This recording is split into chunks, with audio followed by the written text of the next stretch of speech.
believe Dad's doing that. He's never done anything like that. He was the most shy, retiring person. So that's our first taste of volunteering. And the people did appreciate the fact that a real live physician Yeah. was coming to see them. And I would bake the cookies and he would make the little bags, the pekalach, we called them, and he would go on Fridays. So that was our first taste of it. Of course, now he can't do that anymore. But the volunteers have Yeah. been the most striking thing that have really made me think fondly of the temple.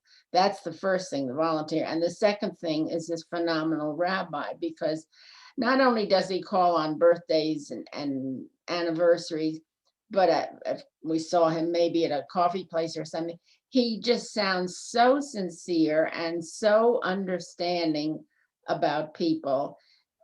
You feel like you want to talk to him, which is very unusual. It's very hard to get a rabbi who's intelligent, who's personable, and can attract people this age, and that age. So that, but the volunteer thing, now they don't do the once a month Friday, but that's how I met many people who would come with the Friday stuff.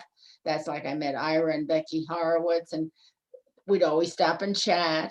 And then the newest one was Susie May, who called, and I didn't know she had her problems about her husband dying like that. So we were commiserating with each other.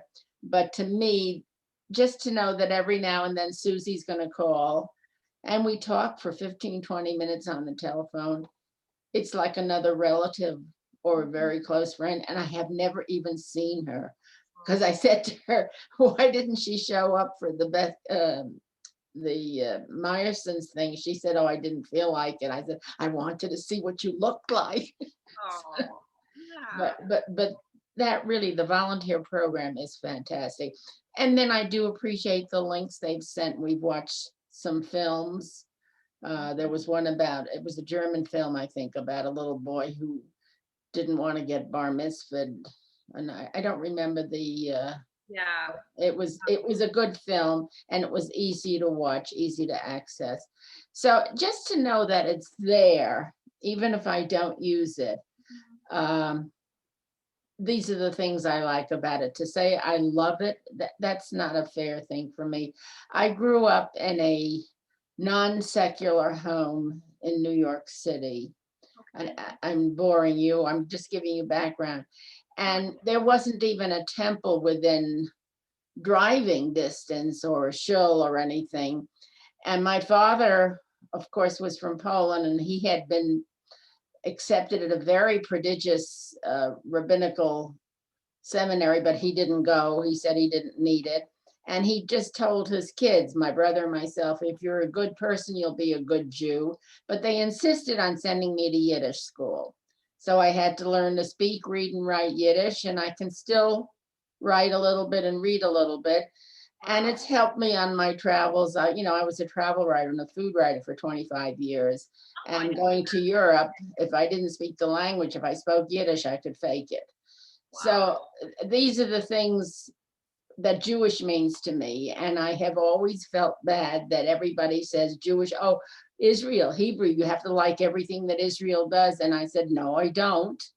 Mm-hmm. But I feel it's very important to know the history of the Jews and Yiddishkeit. There's a whole collection of literature, Yiddish literature, that explains the music and the times and everything that nobody knows anything about. I know. And I had somebody well, it was a couple of months ago, ask me if we could start a Yiddish class.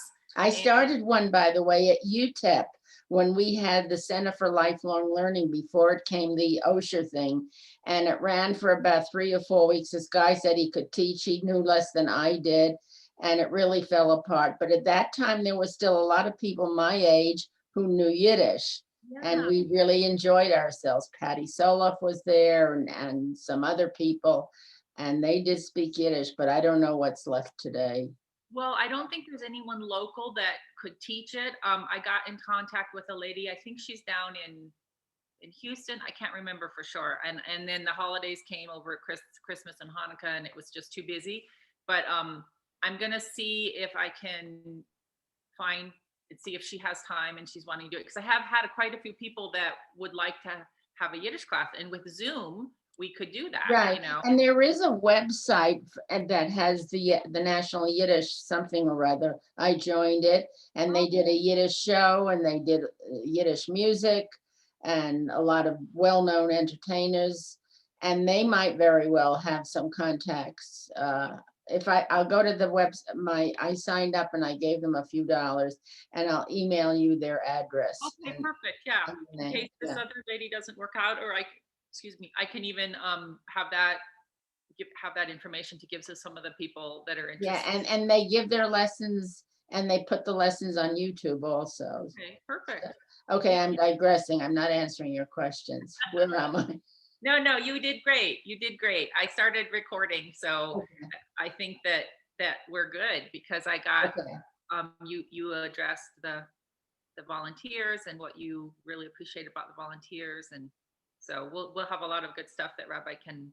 Yeah, and the only thing, I don't know if anyone cares about suggestions.